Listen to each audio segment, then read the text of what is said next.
Hello everyone. In this video lecture हम लोग जो है अपने human anatomy and physiology subject के यूनिट 1 के अगले टॉपिक जिसका टाइटल है ट्रांसपोर्ट अक्रॉस सेल मेम्ब्रेन पे डिस्कस करेंगे।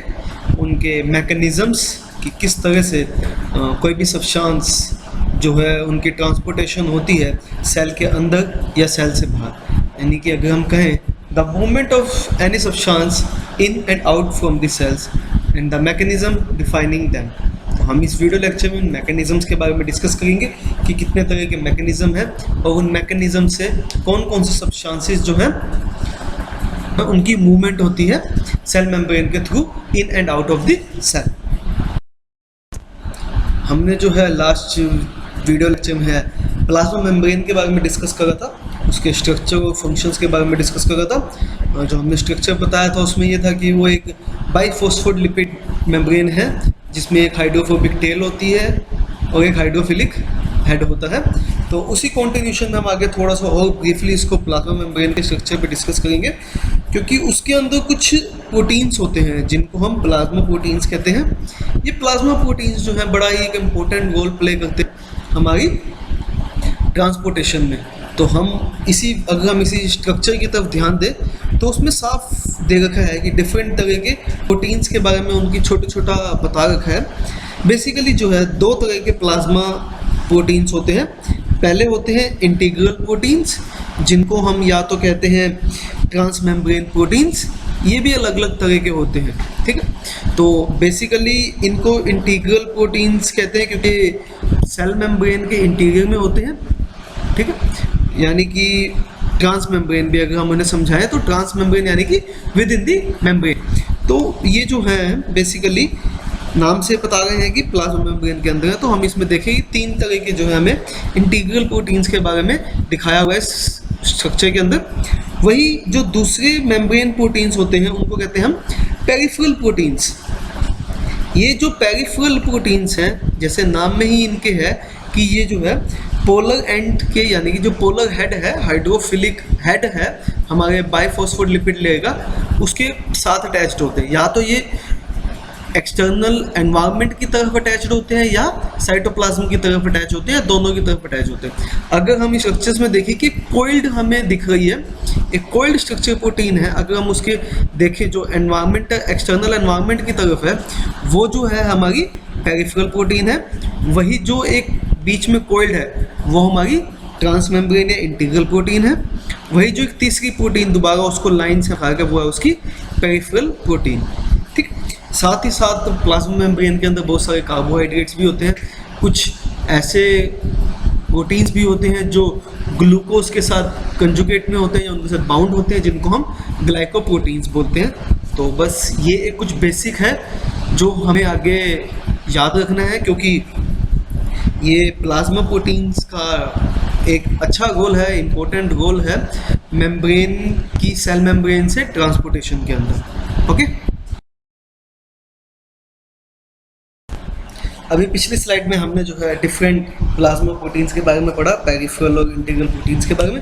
तो अब हम इनके एक छोटा सा रोल के बारे में जानेंगे कि ये जो है मेम्ब्रेन प्रोटीन्स या प्लाज्मा प्रोटीन्स हैं ये किस तरह से जो है ट्रांसपोर्टेशन में मदद करते हैं। पहली चीज़ कि ये तो जो है एज एन आयन चैनल की तरह करते हैं, क्योंकि सेल्स के थ्रू जो है आयंस की मूवमेंट होनी चाहिए। तो कुछ जो प्रोटीन्स हैं जिनको अगर हम बात करें, जो इंटीग्रल प्रोटीन्स हैं वो एज एन आयन चैनल की तरह काम करते हैं। अगर हम एक पहले ही बिल्कुल वीडियो में देखें तो उसमें कुछ आयंस दिख रहे हैं और कुछ इंटीग्रल प्रोटीन्स की मदद से बेसिकली जो है ये ट्रांसपोर्ट हो गए हैं आयंस जो from the outside environment of the cell into the cytosol. Same उसी तरह ये कैरियर की तरह काम करते हैं एज ए कैरियर मेडिएटर्स।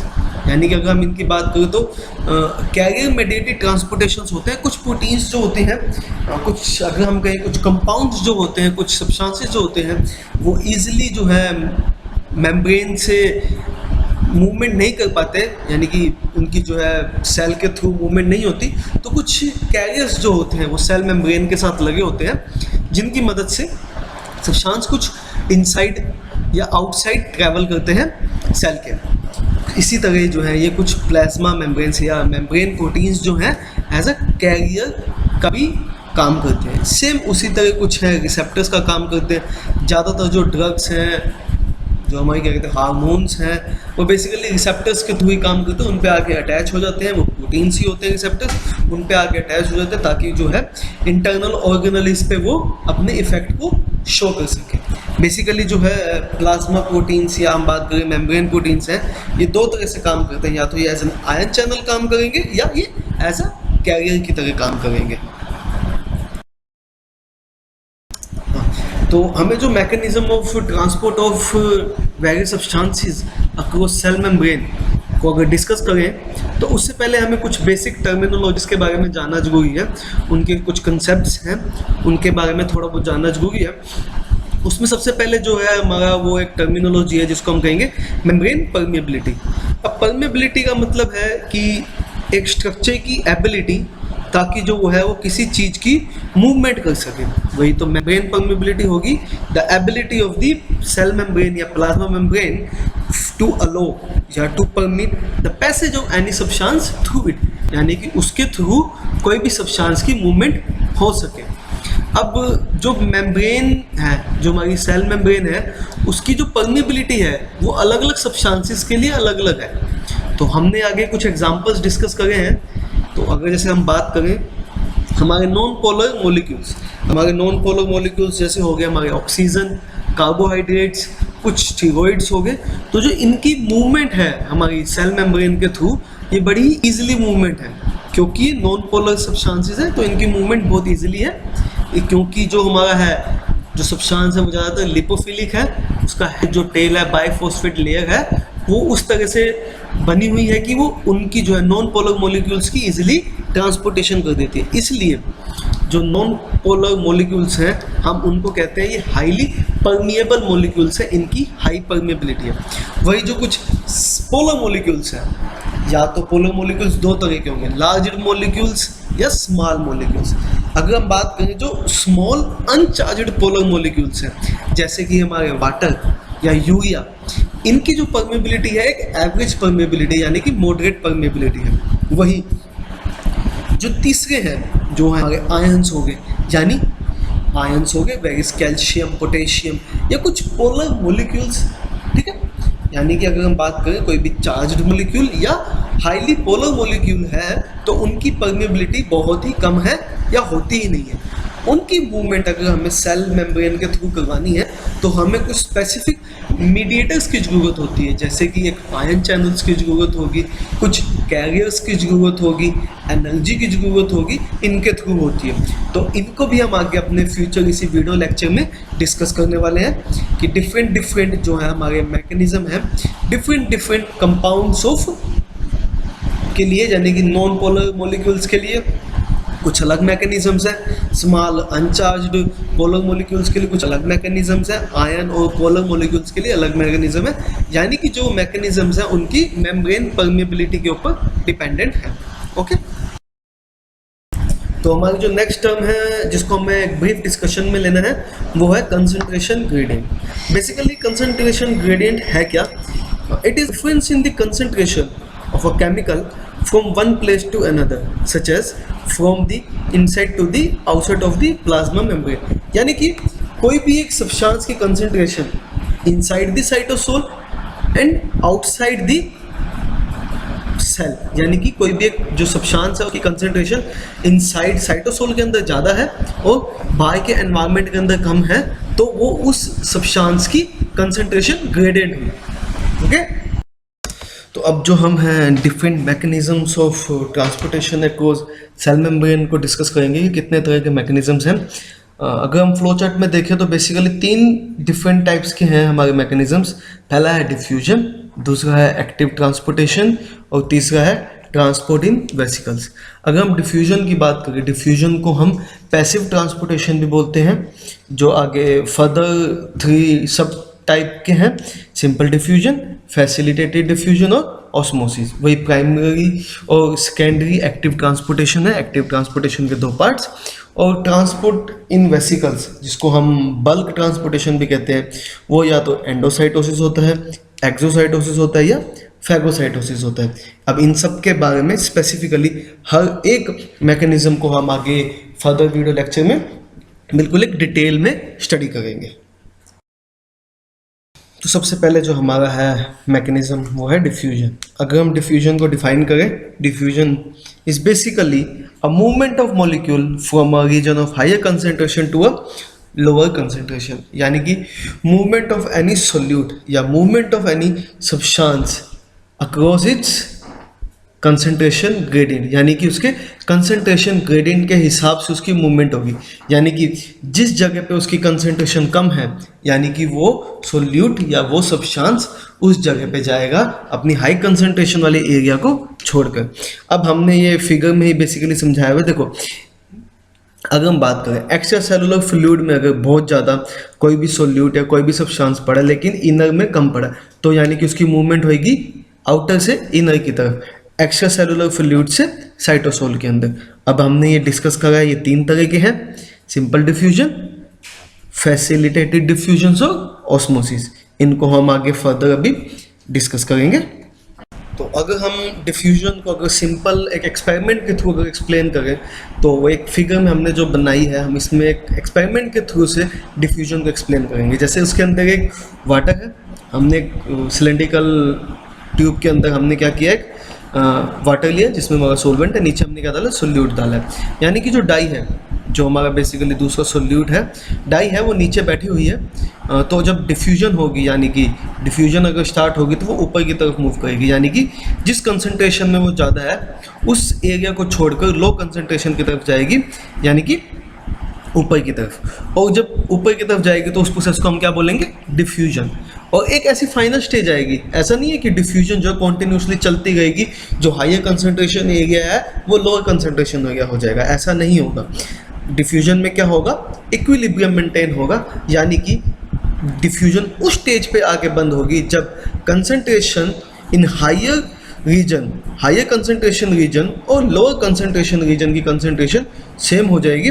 उस कंडीशन पे आगे डिफ्यूजन प्रोसेस जो है स्टॉप हो जाएगा।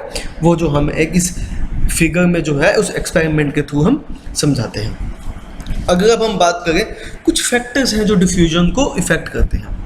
बेसिकली जो है हमारा प्रोसेस ऑफ डिफ्यूजन है वो एक मैथमेटिकली टर्म के हिसाब से डिफाइन होता है, जिसको हम बोलते हैं फिक्स लॉ ऑफ डिफ्यूजन, या हम पे fix first law of diffusion. तो उसमें कुछ है, उसमें कुछ फैक्टर्स हैं जिनकी वजह से डिफ्यूजन इफेक्ट होता है। पहला हमारा फैक्टर है टेम्परेचर, यानी कि अगर टेम्परेचर ज़्यादा होगा, अगर उस एरिया का, उस सेल का या उस बॉडी का टेम्परेचर ज़्यादा होगा तो उसमें डिफ्यूजन अपने आप ज़्यादा होगी। यानी कि अगर हम मैथमेटिकल या साइंटिफिक टर्म में बात करें तो diffusion is directly proportional to temperature. वही हमारा सेकंड फैक्टर है मास ऑफ डिफ्यूजिंग सब्सटेंस, यानी कि जो डिफ्यूजिंग सब्सटेंस है, यानी कि जो हमारा सब्सटेंस है या जो हमारा सोल्यूट है, उसका जो मास है, यानी कि उसका जो वेट है, उसके ऊपर भी डिफ्यूजन जो है डिपेंड करता है। अगर उसका मास ज़्यादा है तो ऑफ कोर्स सी बात है कि डिफ्यूजन जो है कम होगी। अगर उसका जो सब्सटेंस का जो मास कम है तो डिफ्यूजन का रेट जो है ज़्यादा होगा। यानी कि rate of diffusion is inversely proportional to the mass of diffusing substance. वहीं अगर हम तीसरे फैक्टर के बारे में बात करें तो वो है surface area. Surface area is directly proportional to the rate of diffusion.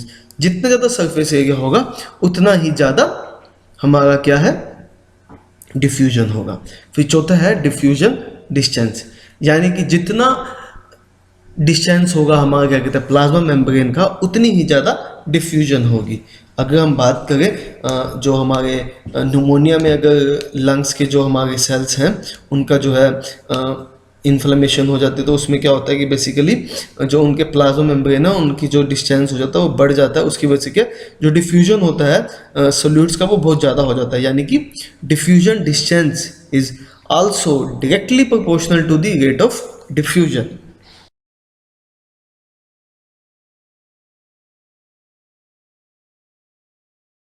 तो अब हमारा जो डिफ्यूजन है मैकेनिज्म है ट्रांसपोर्टेशन का, उसका वेरी फर्स्ट सब टाइप है जो बिल्कुल सिंपल हम कहें, इसका नाम ही सिंपल है, simple diffusion process. Simple diffusion is a passive process in which the substance move freely from the lipid bilayer to the plasma membrane of cell without the help of any membrane transport proteins. यानी कि direct movement हो गई है solute की या substance की उसके external या एक्स्ट्रा सेलुलर फ्लूइड से साइटोसोल की ओर या साइटोसोल से एक्स्ट्रा सेलुलर फ्लूइड की ओर, जो बेसिकली डिपेंड करेगी उसके कंसंट्रेशन ग्रेडियंट पे। यानी कि जो मूवमेंट होगी वो basically across its concentration gradient ही होगी, यानी कि movement of higher concentration to lower concentration होगी। तो अब जो है बेसिकली कौन से ऐसे सब्सटेंस हैं जिनकी जो है मूवमेंट होगी सिंपल डिफ्यूजन्स के थ्रू। बेसिकली जो कंपाउंड्स हमारे नॉन पोलर कंपाउंड्स होते हैं, हमने पहले डिस्कस करा, नॉन पोलर कंपाउंड्स की हाई परमेबिलिटी होती है प्लाज्मा मेम्ब्रेन के लिए। तो जो वो सब्सटेंसेस होते हैं वो इजीली मूव होंगे बिना किसी प्रोटीन के, बिना किसी कैरियर के, बिना किसी ट्रांसपोर्टर के, जो है उनकी मूवमेंट होगी, उसको हम बोलते हैं सिंपल डिफ्यूजन। तो कुछ एग्जांपल्स हैं, जैसे हम बात करें ऑक्सीजन है, कार्बन डाइऑक्साइड है, फैट सोल्यूबल विटामिन्स है जैसे vitamin A, vitamin D, vitamin E और विटामिन के, और कुछ जो स्टीरॉइड्स होते हैं वो जो है सिंपल डिफ्यूजन्स के थ्रू ट्रांसपोर्ट करते हैं। बेसिकली अगर हम बोलें तो सेल के अंदर आ गए हैं, सेल से बाहर जा रहे हैं, उनकी मूवमेंट कैसे होगी? सिंपल डिफ्यूजन के थ्रू। सिंपल डिफ्यूजन के बाद जो हमारा सेकंड सब टाइप है डिफ्यूजन मैकेनिज्म का, वो है फैसिलिटेटेड डिफ्यूजन। कुछ ऐसे कंपाउंड्स हैं, कुछ ऐसे सब्सटेंसेस हैं जो इजीली सेमी परमेबल मेम्ब्रेन के थ्रू डिफ्यूज़ नहीं हो पाते। जैसे हम बात करें ग्लूकोज है, अमाइनो एसिड्स है, ये कुछ पोलर कंपाउंड्स हैं जिनकी डिफ्यूजन जो है सेमी परमेबल मेम्ब्रेन से हो नहीं पाती। तो उनकी डिफ्यूजन जो है कुछ जो हमारे प्लाज्मा मेम्ब्रेन के ऊपर जो स्पेसिफिक प्रोटीन्स होते हैं, जो हमारे इंटीग्रल प्रोटीन्स होते हैं, उनकी वजह से होती है। तो उस प्रोसेस को, उस डिफ्यूजन को, प्रोसेस को हम क्या बोलते हैं? Facilitated diffusion. यानी कि किसी इंटीग्रल प्रोटीन की फैसिलिटी के थ्रू, यानी कि जो डिफ्यूजन को फैसिलिटेट कर रहे हैं उस डिफ्यूजन को हम बोलते हैं फैसिलिटेटेड डिफ्यूजन। और ये बेसिकली किन के थ्रू होती है? इंटीग्रल मेम्ब्रेन प्रोटीन के थ्रू।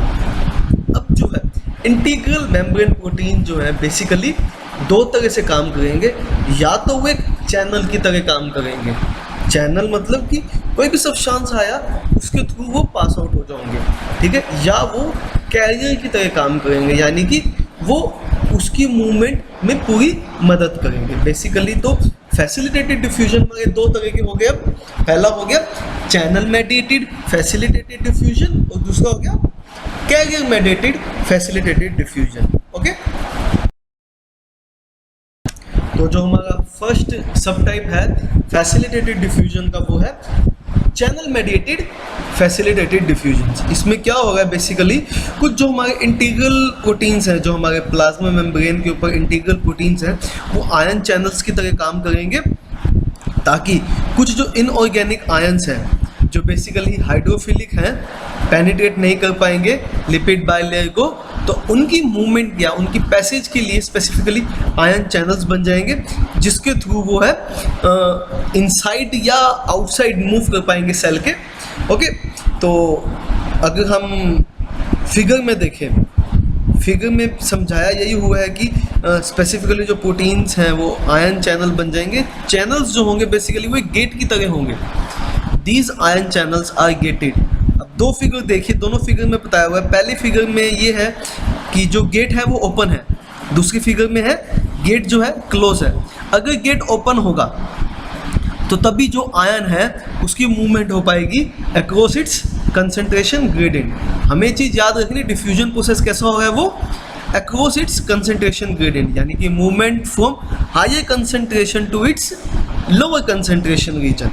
तो अब हम बात करें, हमने डिस्कस यही करा कि चैनल मेडिएटेड फैसिलिटेटेड डिफ्यूजन है क्या, जो आयन चैनल्स हैं वो कैसे काम कर रहे हैं। बेसिकली एक मेडिएटर है, अगर हम बात करें मेडिएटर है कि एक स्पेसिफिक गेट है।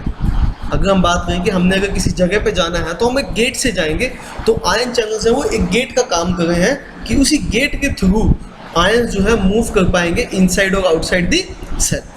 तो या गेट या तो ओपन गेट या क्लोज गेट, ठीक है। और अगर हम एक चीज़ पे अगर डिस्कस करें तो जो डिफ्यूजन है, डिफ्यूजन ऑफ आयंस बेसिकली है वो एक स्लो प्रोसेस है फ्री डिफ्यूजन के हिसाब से, क्योंकि स्पेसिफिकली हम बात करें बहुत लंबी या बहुत बड़ी है हमारी प्लाज्मा मेम्ब्रेन, तो अगर जो सिंपल डिफ्यूजन है वो किसी भी जगह से हो सकता है, बट जो हमारा फैसिलिटेटेड डिफ्यूजन है या चैनल मेडिएटेड फैसिलिटेटेड डिफ्यूजन है या कैरियर मेडिएटेड फैसिलिटेटेड डिफ्यूजन है, ये कंपैरेटिवली स्लो होगा, क्योंकि ये स्पेसिफिक इंटीग्रल प्रोटीन्स पे होगा और ये पूरी सेल प्लाज्मा मेम्ब्रेन पे काफ़ी डिस्टेंस पे होते हैं, यानी कि थोड़े डिस्टेंस पे होते हैं, तो इनका नंबर भी कुछ कंपैरेटिवली कम होता है, तो इनकी जो डिफ्यूजन है वो स्लो होगी फ्री डिफ्यूजन्स के कंपैरेटिवली। जो हमारा नेक्स्ट सब टाइप है फैसिलिटेटिव डिफ्यूजन का वो है कैरियर मेडिएटेड फैसिलिटेटिव डिफ्यूजन, या हम उसको बोले ट्रांसपोर्टर मेडिएटेड फैसिलिटेटेड डिफ्यूजन। इसमें क्या होगा, बेसिकली एक कैरियर या एक ट्रांसपोर्टर होता है जो वही सेम हमारा इंटीग्रल प्रोटीन है प्लाज्मा मेम्ब्रेन के ऊपर लगा हुआ, उसकी थ्रू मूवमेंट होती है। अगर हम लिखा भी हुआ है हमने, जैसे carrier moves a solute down its concentration gradient across the plasma membrane, यानी कि वही सेम हायर कंसंट्रेशन रीजन से लोअर कंसंट्रेशन रीजन की तरफ आएगा। अब इसका मैकेनिज्म क्या है, इसमें क्या होता है, सोल्यूट जो है स्पेसिफिक कैरियर की एक साइड के साथ आके बाइंड हो जाएगा, ठीक है, और जो दूसरी तरफ रिलीज होगा तब जब कैरियर जो है कुछ चेंज इन शेप करेगा, यानी कि उसके अंदर कुछ कन्फर्मेशन या कन्फिगरेशनल या ट्रांजिशनल चेंजेस होंगे, जिसकी वजह से उसकी मूवमेंट होगी। अगर हम इस फिगर में देखें तो ये स्पेसिफिकली जो है ग्लूकोज ट्रांसपोर्टेशन के लिए है, ये ट्रांसपोर्टर जो है इसको हम बोलेंगे ग्लूट, यानी कि ग्लूकोज ट्रांसपोर्टर। इसमें क्या होगा, ग्लूकोज जो है एक्स्ट्रासेलुलर फ्लूइड के अंदर ज़्यादा है, उसकी हमें मूवमेंट या डिफ्यूजन करानी है इंट्रासेलुलर या साइटोसोल के अंदर, तो ग्लूकोज क्या करेगा, ग्लूकोज जो है स्पेसिफिक रिसेप्टर जो उसका ग्लूट ट्रांसपोर्टर है उसके ऊपर आके बाइंड हो जाएगा। अब जो है ग्लूकोज ट्रांसपोर्टर की जो है शेप में कन्फिग्रेशन हो जाएगी या शेप चेंज हो जाएगी, उसके बाद जो है वो आगे इनसाइड द सेल आके रिलीज हो जाएगा। ये बेसिकली एक छोटा सा मैकेनिज्म है। काफ़ी ज़्यादा सब्सटेंसेस जैसे हमारे ग्लूकोज है, डिफरेंट टाइप्स ऑफ कार्बोहाइड्रेट्स है, अमाइनो एसिड्स है, इस मैकेनिज्म से जो है उनकी ट्रांसपोर्टेशन होती है अक्रॉस द सेल मेम्ब्रेन। तो जो हमारा नेक्स्ट है डिफ्यूजन वो है ऑस्मोसिस। ऑस्मोसिस एक स्पेसिफिकली प्रोसेस है, मूवमेंट है, डिफ्यूजन प्रोसेस है जो सिर्फ और सिर्फ सॉल्वेंट्स के लिए है, यहाँ बात करें वाटर के लिए है। अभी तक जो हमने दोनों डिफ्यूजन पढ़े, सिंपल डिफ्यूजन या फैसिलिटेटेड डिफ्यूजन, ये थे मूवमेंट ऑफ सोल्यूट, यानी कि साइटोसोल से या एक्स्ट्रासेलुलर फ्लूइड से उनकी मूवमेंट जो है वो बेसिकली सोल्यूट या सब्सटेंस की मूवमेंट हो गया। तो जो ऑस्मोसिस है, ऑस्मोसिस जो है उसको हम डिफाइन करेंगे, it is the diffusion process of water, यानी कि diffusion of any solvent through a selective permeable membrane. हम अब बात करें जो ऑस्मोसिस हो गई है वाटर मॉलिक्यूल्स की, ऑस्मोसिस हो गई यानी कि डिफ्यूजन हो गई है प्लाज्मा मेम्ब्रेन के थ्रू, वो दो प्रोसेस से होगी। या तो होगी movement between the neighboring phospholipid molecules in the lipid bilayer via simple diffusion, या तो ये बिल्कुल सिंपल डिफ्यूजन की तरह काम करेगी, यानी कि सिंपल डिफ्यूजन वाला प्रोसेस फॉलो करेगी, या तो इसकी मूवमेंट होगी कुछ इंटीग्रल मेम्ब्रेन प्रोटीन्स के थ्रू जिनको हम बोलते हैं एक्वापोरिन्स, ताकि जिसको हम बोलेंगे या तो वाटर चैनल्स। यानी कि ऑस्मोसिस जो है दोनों प्रोसेस से हो सकते हैं, यानी कि या तो वो सिंपल डिफ्यूजन से भी हो सकती है या फैसिलिटेटेड डिफ्यूजन से भी हो सकती है। फैसिलिटेटेड डिफ्यूजन कैसे होगी, वाटर चैनल्स के थ्रू जिनको हम बोलेंगे एक्वापोरिन्स। अगर अपने आप में ऑस्मोसिस एक बहुत बड़ा कंसेप्ट है, हम उसको ज़्यादा डिटेल में डिस्कस नहीं करने वाले क्योंकि उसके बारे में फिर हमें बहुत ज़्यादा डीप में जाना पड़ेगा। तो ये कुछ बेसिक इन्फॉर्मेशन है जो हमने अभी बताई कि डिफ्यूजन, ऑस्मोसिस एक डिफ्यूजन प्रोसेस है जिसके थ्रू क्या कहते हैं वाटर मॉलिक्यूल्स है, कोई भी सॉल्वेंट जो है उसकी मूवमेंट हो गई है अक्रॉस द प्लाज्मा मेम्ब्रेन। तो बस ऑस्मोसिस यही है। ओके, तो पिछले कुछ स्लाइड्स में जो हमने है डिफ्यूजन के डिफरेंट मैकेनिज्म्स के बारे में पढ़ा है, कैसे डिफरेंट सोल्यूट या बात करें डिफरेंट सॉल्वेंट्स ऑस्मोसिस के थ्रू अपने पैसेज होती है, उनकी मूवमेंट होती है, ट्रांसपोर्टेशन होती है सेल मेम्ब्रेन के अक्रॉस। तो ये हमारा था बेसिकली पैसिव डिफ्यूजन या सिंपल डिफ्यूजन के बारे में हम बात करें तो ये था हमारा उस टॉपिक के बारे में डिस्कशन। अब हमारा जो नेक्स्ट टॉपिक है वो है एक्टिव ट्रांसपोर्टेशन। एक्टिव ट्रांसपोर्टेशन अगर हम बात करें वो एक स्पेसिफिक मूवमेंट है of the solute against its concentration gradient, यानी कि जो सोल्यूट की मूवमेंट होगी वो कंसंट्रेशन ग्रेडियंट के अगेंस्ट में होगी, उसके विरुद्ध में होगी। तो यानी कि वो क्या होगी, वो होगी the movement of a solute from the region of its lower concentration to the region of its higher concentration, यानी कि जहाँ पे उसकी कंसंट्रेशन कम है वो उस रीजन को छोड़ के जहाँ पे उसकी कंसंट्रेशन ज़्यादा है उस रीजन पे जाएगा सेल मेम्ब्रेन के ट्रांसपोर्टेशन के थ्रू। बेसिकली जो एक्टिव ट्रांसपोर्टेशन है, ये जो ट्रांसपोर्टेशन है ये स्पेसिफिकली एनर्जी बेस्ड ट्रांसपोर्टेशन है। इसमें क्या है, एनर्जी रिक्वायरमेंट होती है, जबकि पैसिव ट्रांसपोर्टेशन में या डिफ्यूजन प्रोसेस में एनर्जी की रिक्वायरमेंट नहीं होती। लेकिन एक्टिव ट्रांसपोर्टेशन में जो है एनर्जी की रिक्वायरमेंट होती है in the form of ATP. Basically जो है ये दो तरह के होते हैं, प्राइमरी एक्टिव ट्रांसपोर्टेशन या सेकेंडरी एक्टिव ट्रांसपोर्टेशन। तो जो हमारा पहला सब टाइप है एक्टिव ट्रांसपोर्टेशन का वो है प्राइमरी एक्टिव ट्रांसपोर्ट। इसमें बेसिकली क्या हो रहा है कि जैसे हमारे फैसिलिटेटेड डिफ्यूजन्स में क्या होते हैं, डिफरेंट तरह के कैरियर्स होते हैं, चैनल्स होते हैं, वैसे ही इसमें डिफरेंट तरह के पंप्स होते हैं जो हमारे इंटीग्रल मेम्ब्रेन प्रोटीन से बने हुए होते हैं। और जो हमने अभी डिस्कस करा एनर्जी रिक्वायरमेंट होती है एक्टिव ट्रांसपोर्टेशन में, और इसमें जो एनर्जी है वो कैसे मिल रही है, वो मिल रही है हाइड्रोलिसिस ऑफ एटीपी से। यानी कि जब भी कन्फर्मेशन चेंजेस हो गई है स्ट्रक्चर के अंदर, यानी कि प्रोटीन के जो इंटीग्रल प्रोटीन के स्ट्रक्चर में चेंजेस होते हैं उसकी वजह से जो है एटीपी की हाइड्रोलिसिस होती है, एटीपी बनता है और जो है एनर्जी रिलीज होती है। तो उस एनर्जी के थ्रू जो है ट्रांसपोर्टेशन होती है। वही सेम बात हम अगर देखें तो carrier proteins that mediated the primary active transportations are called as pump and the energy derived from hydrolysis of ATP changes the shape of carrier protein, जिसकी वजह से क्या है ट्रांसपोर्टेशन हो रही है। अगर हम एग्जांपल समझे, क्योंकि हमारी ह्यूमन बॉडी के अंदर डिफरेंट पंप्स होते हैं, तो हम एग्जांपल ले रहे हैं सोडियम पोटेशियम पंप का, या हम उसको बोलते हैं सोडियम पोटेशियम एटीपेज पंप, क्योंकि उसके साथ जो है एटीपेज एंजाइम अटैच होता है जिसकी वजह से जो है एनर्जी रिलीज हो रही है। बेसिकली क्या होता है, जो हमने अभी स्टार्टिंग में हमने बताया हुआ है कि जो है ये इसकी जो मूवमेंट है, मूवमेंट ऑफ आयंस जो होगी वो अगेंस्ट दी कंसंट्रेशन ग्रेडियंट होगी। बेसिकली जो है इसमें क्या होगा, एटीपेज पंप में सोडियम पोटेशियम एटीपेज पंप में जो हमारा है सोडियम जो है हमारे साइटोसोल से एक्स्ट्रासेलुलर फ्लूइड की तरफ जाएगा, यानी कि उसकी एफ्लक्स होगी या उसकी एक्सपेलेशन होगी या वो एक्सपेल होगा, या और जो हमारा पोटेशियम है वो इनसाइड आएगा एक्स्ट्रासेलुलर फ्लूइड से साइटोसोल के अंदर आएगा। तो बेसिकली अगर हम देखें हमारे पहले स्ट्रक्चर में बताया हुआ है कि जो इंटरनली जो है हमारे जो वो है हमारे क्या सोडियम आयंस है, इंटरनली जो है वो आगे हमारे पंप के साथ अटैच हो जाएंगे। फिर जो है पंप के साथ जो हमारा एटीपेज लगा हुआ है, एटीपेज एंजाइम है, वो एटीपी को एडीपी में कन्वर्ट करेगा, एनर्जी रिलीज होगी जिसकी वजह से कन्फर्मेशन चेंजेस होगी और हमारा जो है 3 आयंस ऑफ सोडियम जो है हमारे सेल से एक्सपेल आउट हो जाएंगे। वहीं दूसरी तरफ क्या होगा, जो हमारे पोटेशियम आयन बाहर की तरफ है वो दोबारा रिसेप्टर या पंप पे आके अटैच होंगे, और जो फिर वही कन्फर्मेशन चेंजेस तो हो चुकी है, एनर्जी तो मिल चुकी है, तो उसकी वजह से क्या होगा, जो उसको जो है अपनी प्रोटीन को अपनी कन्फर्मेशन पोजीशन पे वापसी आने के लिए आएगा, वो अपनी पोजीशन पे वापसी आएगा, और जो 2 पोटेशियम आयंस हैं उनको जो है इनसाइड दी साइटोसोल रिलीज करेगा। तो ये एक बेसिक मैकेनिज्म है प्राइमरी एक्टिव ट्रांसपोर्टेशन का।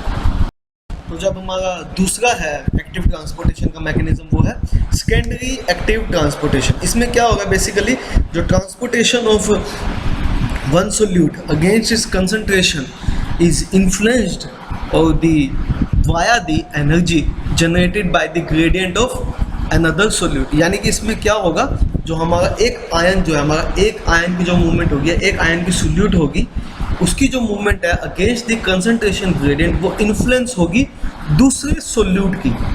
यानी कि अगर हम बात करें, अभी हम इस फिगर में ही हम आगे समझेंगे कि अगर हम जैसे सोडियम की मूवमेंट करानी है, हमने सोडियम जो है इनसाइड द सेल लाना है, तो अगर हम उसकी मूवमेंट की बात करेंगे तो अगर उसकी मूवमेंट जो है वो किसी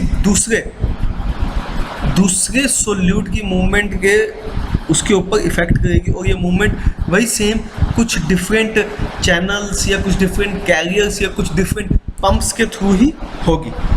ओके, बेसिकली अगर हम इन फिगर्स में समझें, जो अगर हम बात करें पहले जो हम डिस्कस करेंगे, जो येलोइश कलर का कैरियर है, येलोइश कलर का पंप है, वो बेसिकली क्या कर रहा है, मूवमेंट ऑफ हमारी क्या कर रहा है, सोडियम की और ग्लूकोज की मूवमेंट कर रहा है, और या सोडियम और अमाइनो एसिड्स की मूवमेंट कर रहा है, यानी कि उनकी मूवमेंट कर रहा है एक्स्ट्रा सेलुलर फ्लूइड से साइटोसोल की तरफ अगेंस्ट इट्स कंसंट्रेशन ग्रेडियंट। अब इसमें बेसिकली क्या हो रहा है, अगर हम ध्यान से देखें, जो मूवमेंट है दोनों की, movement of sodium and the movement of glucose या मूवमेंट ऑफ सोडियम या मूवमेंट ऑफ अमाइनो एसिड्स, दोनों एक ही डायरेक्शन में है।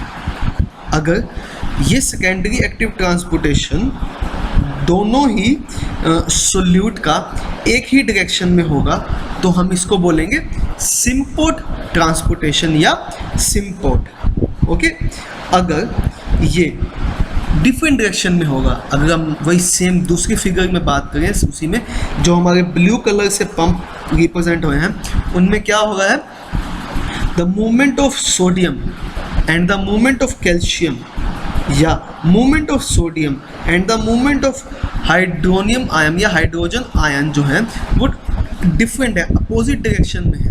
सोडियम जो है वो अंदर आ रहा है, सोडियम अंदर आ रहा है और कैल्शियम बाहर जा रहा है, वही सोडियम अंदर आ रहा है और हाइड्रोजन बाहर जा रहा है। तो अगर ऐसी ट्रांसपोर्टेशन हो गई, यानी कि ट्रांसपोर्टेशन इन अपोजिट डायरेक्शन हो गई है, तो हम उसको बोलेंगे एंटीपोर्ट ट्रांसपोर्टेशन। ओके, तो बेसिकली हमने अभी यही डिस्कस करा, सेकेंडरी एक्टिव ट्रांसपोर्टेशन। इसमें जो एनर्जी मिलती है, पहले प्राइमरी ट्रांसपोर्टेशन में एनर्जी किससे मिल गई थी, हाइड्रोलिसिस ऑफ एटीपी की वजह से, लेकिन जो इसमें एनर्जी मिल गई है वो जो हमें एनर्जी मिल गई है दूसरे आयन कंसंट्रेशन ग्रेडियंट की वजह से मिल गई है। यानी कि सोडियम की जो मूवमेंट हो गई है उसमें जो एनर्जी रिक्वायर्ड हो गई है, एनर्जी जो हमें मिल गई है वो मिल गई है ग्लूकोज के या अमाइनो एसिड के या कैल्शियम के या हाइड्रोजन के कंसंट्रेशन ग्रेडियंट की वजह से। ठीक है, बेसिकली सिंपल से प्रोसेस है सेकेंडरी एक्टिव ट्रांसपोर्टेशन। बस इसमें ये चीज़ डिस्कस करनी है कि सिम्पोर्ट क्या है, एंटीपोर्ट क्या है, पंप्स कैसे कैसे काम कर रहे हैं, इनकी दोनों एक्टिव ट्रांसपोर्टेशन की बात करें तो इनमें एनर्जी कहाँ से मिल गई है, प्राइमरी में एनर्जी मिल गई है हाइड्रोलिसिस ऑफ एटीपी की वजह से, सेकेंडरी में मिल गई है energy stored in the concentration gradient of the second solute. यानी कि इस पंप में जो है वही इसी जैसे पहले वाले पंप में सोडियम और पोटेशियम की मूवमेंट हो गई थी, इन पंप्स में क्या हो गई है, सोडियम ग्लूकोज की, सोडियम अमाइनो एसिड्स की हो गई है। अगर हम बात करें तो यही है। सिम्पोर्ट के हमारे पास एग्जांपल है sodium glucose link transporters, SLGT transport हो गए। ठीक है, कुछ हमारे डिफरेंट हमारे सोडियम और कैल्शियम पंप्स होते हैं, सोडियम हाइड्रोजन पंप्स होते हैं, कुछ इनके ऊपर ड्रग्स भी एक्ट करती हैं। ओके,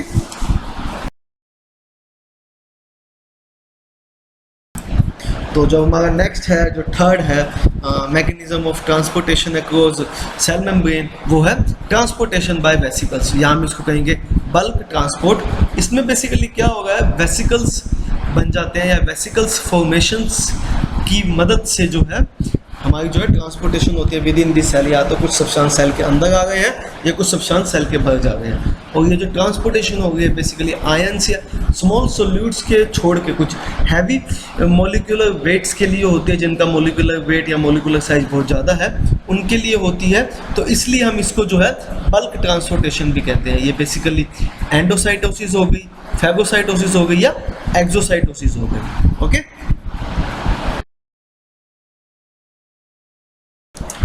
अब हम बात करेंगे एंडोसाइटोसिस के बारे में। एंडोसाइटोसिस एक बल्क ट्रांसपोर्टेशन मैकेनिज्म है। इनके अंदर क्या हो गया है, जो मटेरियल की मूवमेंट हो गई है इनसाइड द सेल हो गई है, यानी कि जो सब्सटेंस है वो सेल के अंदर आएगा via the formation of vesicles formed by the plasma membrane। यहाँ हम बात करें substance is taken into the cell by the means of vesicle formation। और जो वेसिकल बने हैं, जो वेसिकल्स बनेंगे उनका साइज क्या होगा 0.1 माइक्रोमीटर से लेकर 2 माइक्रोमीटर तक। बेसिकली जो हमारी एंडोसाइटोसिस है वो एक रिसेप्टर मेडिएटेड एंडोसाइटोसिस होती है। अगर हम फिगर में देखें तो हमने फिगर में जो रिप्रेजेंट करा है, ये हमने रिप्रेजेंट करा है receptor mediated endocytosis of low density lipoprotein, यानी कि एलडीएल के बारे में डिस्कस करा है। एलडीएल की मूवमेंट के बारे में डिस्कस करेंगे, कैसे वो सेल के अंदर आएगी और अपने फर्दर एक्शंस को प्रोड्यूस करेगी। इसके कुछ बेसिकली डिफरेंट स्टेप्स होते हैं। अगर हम बात करें, पहला स्टेप है बाइंडिंग, जिसमें क्या होगा है रिसेप्टर्स जो हैं एलडीएल रिसेप्टर्स जो हैं उनके साथ जो है एलडीएल की बाइंडिंग हो गई है। फिर उसके बाद जो उनके नीचे जो है ना रिसेप्टर्स के नीचे जो है क्लैनिथ्रीन कोटेड कंपाउंड्स हैं, सब्सटेंसेस हैं जो वेसिकल फॉर्मेशन में मदद करेंगे। तो हमारा सेकंड स्टेप क्या हो गया, वेसिकल फॉर्मेशन होगी। और वेसिकल फॉर्मेशन के जो आउटर मेम्ब्रेन पे है वही आउटर मेम्ब्रेन के ऊपर क्लैनिथ्रीन जो है कोटेड हो रखा है। तो थर्ड स्टेप हमारा बनेगा अनकोटिंग ऑफ दिस क्लैनिथ्रीन कंपाउंड्स। जब ये क्लैनिथ्रीन कंपाउंड अनकोट हो जाएंगे तो ये वापसी जो है इनर प्लाज्मा मेम्ब्रेन के ऊपर आके अटैच हो जाएंगे। फिर जो हमारा जो अनकोटेड वेसिकल है जिसके अंदर हमारे एलडीएल रिसेप्टर्स जो हैं उनके साथ जो एलडीएल अटैच्ड है वो रहेंगे। फिर जो क्या है, जो हमारे कुछ सेल ऑर्गेनेल्स हैं, जैसे हम बात करें एंडोसोम्स के साथ जो है ये वेसिकल्स अटैच हो जाएंगे। उसके बाद अटैच होने के बाद एंडोसोम्स जो है जो रिसेप्टर से एलडीएल को अलग कर देंगे और जो रिसेप्टर्स जो है अलग वेसिकल के अंदर साइटोप्लाज्म से रिलीज होकर प्लाज्मा मेम्ब्रेन पे चला जाएगा। तो जो हमारा एंडोसोम्स फ्यूजन से जो हमारा बना है वेसिकल, अब उस वेसिकल के अंदर जो है हमारे सिर्फ और सिर्फ क्या बचेंगे, एलडीएल बचेंगे, यानी कि लो डेंसिटी लिपोप्रोटीन्स बचेंगे। अब जो हमारा क्या होगा, जो हमारा low density lipoprotein containing vesicle है वो जो है लाइजोसोम के साथ जाके डिफ्यूज़ हो जाएगा। जब लाइजोसोम्स के साथ डिफ्यूज़ होगा, हमारे लाइजोसोम्स के अंदर हमने पिछले वीडियो लेक्चर में पढ़ा कि लाइजोसोम्स के अंदर डाइजेस्टिव एंजाइम्स होते हैं। तो ये जो डाइजेस्टिव एंजाइम्स है ये अब जो है एलडीएल के साथ रिएक्ट करेंगे और जो है हमारी एलडीएल से कोलेस्ट्रॉल को अलग करेंगे और कोलेस्ट्रॉल जो है वो जो है उस लाइजोसोम से रिलीज़ होकर सेल के अंदर ट्रांसपोर्ट हो जाएगा और जो कोलेस्ट्रॉल है वो फिर फर्दर अपना एक्शन को है प्रोड्यूस करेगा। तो इस तरह से जो है हमारा एंडोसाइटोसिस जो है वो एक्ट करता है। हमने जो डिस्कस करा है एल्डोसाइटोसिस, जो हमने एंडोसाइटोसिस डिस्कस करी है वो हमने करी है लो डेंसिटी लिपोप्रोटीन की, कैसे उसकी मूवमेंट है आउटर एनवायरनमेंट से सेल के अंदर आ गई और कैसे वो एक्शन प्रोड्यूस कर रही है।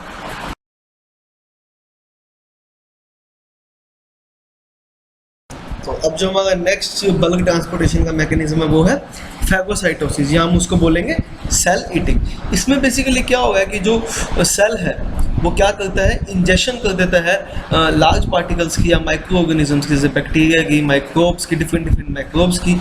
और जो वेसिकल्स बनते हैं वो क्या होते हैं, बेसिकली 1 या 2 माइक्रोमीटर के डायमीटर तक के होते हैं। बेसिकली जो फैगोसाइटोसिस होता है वो क्या करता है, माइक्रोब्स की किल करने के लिए बेसिकली होता है। तो कुछ डिफरेंट तरह के जो हमारे फैगोसाइटोटिक्स या हम बोले फैगोसाइटिक सेल्स होते हैं वो हमारे हो गए न्यूट्रोफिल्स, मोनोसाइट्स या मैक्रोफेज, या हमारे जो ये वाइट ब्लड सेल्स होते हैं जो इम्यूनिटी के लिए हमारे जो इंपॉर्टेंट होते हैं, उनमें जो बेसिकली क्या है फैगोसाइटोसिस होता है। वही सेम प्रोसेस होता है इसमें, जैसे हमने एंडोसाइटोसिस में डिस्कस करा है कि सेल जो है जो हमारे माइक्रोब्स है सेल के ऊपर आगे अटैच होंगे तो सेल वेसिकल्स बना लेंगे। फिर लाइजोसोम्स आएंगे, लाइजोसोम्स के अंदर जो डाइजेस्टिव एंजाइम्स हैं वो उसको किल कर देंगे। और जो फिर जो रेजिडुअल बॉडीज़ बचती हैं वो रेजिडुअल बॉडीज़ जो है हमारी क्या कहते हैं सेल के अंदर या तो पड़ी रहेंगी या सेल से बाहर चली जाएंगी, उनकी कोई एक्शन तो रहा नहीं। तो बस बेसिकली यही है हमारा फैगोसाइटोसिस, यानी कि सेल ईटिंग। अगर हम बात करें माइक्रोब्स के अलावा कुछ लिक्विड कंपाउंड है, यानी कि लिक्विड कंपाउंड के लिक्विड पार्टिकल की इंजेक्शन हो गई है तो हम उसको बोलेंगे सेल ड्रिंकिंग या पिनोसाइटोसिस। ओके,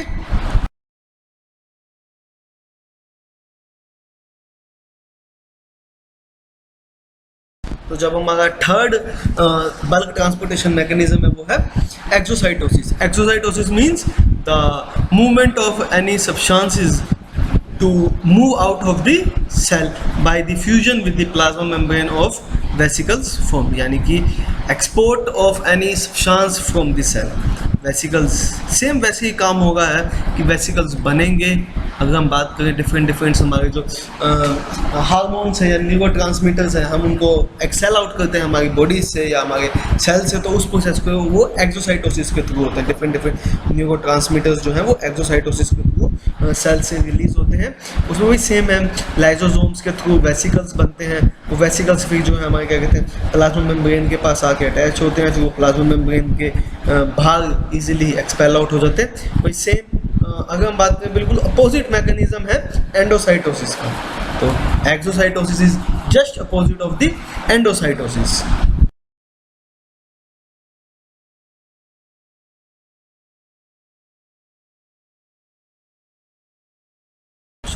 हम अब ब्रीफ में हमने अब तक तो हमारे सारे मैकेनिज्म्स के बारे में ट्रांसपोर्टेशन अक्रॉस सेल मेम्ब्रेन के डिस्कस कर लिया। तो अब हम उनको एक बार ब्रीफ में आउटलाइन करेंगे कि हमने इस वीडियो लेक्चर में क्या क्या पढ़ा।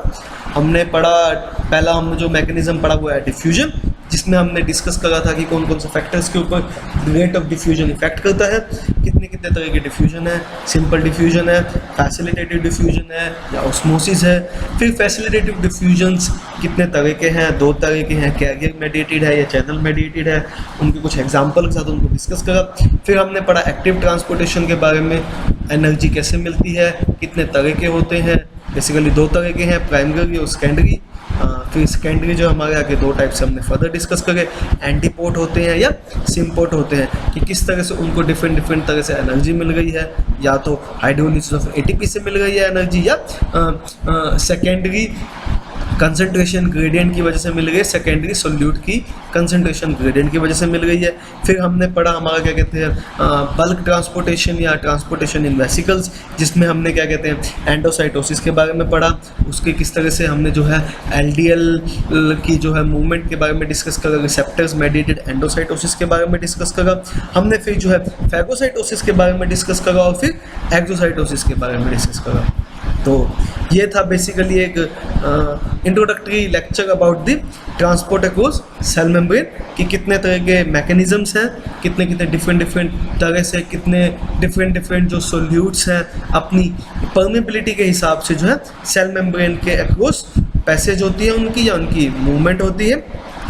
So thank you very much. This is all about the mechanisms of transportation across cell membrane.